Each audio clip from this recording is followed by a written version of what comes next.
I'm sure you've already heard about the clicks, pops and cracks that you can get when you have either a chiropractic or osteopathic treatment. And all that is a little gas bubble that pops in the joint. So as we gap a joint open, the pressure decreases and so you get a popping sound. It's a little bit like a champagne cork popping. Okay, so just an interesting fact for you.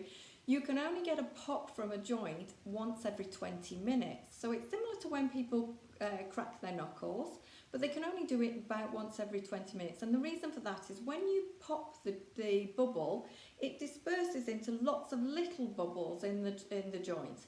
So they've all got to gather back up into one big one again so that then it's in a position or in a state where it can pop again.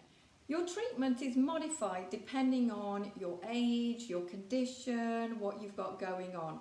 So we can use anything from what's called a no force technique all the way up to a full force technique. And this will be modified according to you and your body. If our care is right for you, I am super excited for you because this is where you start your journey to finding your mojo again.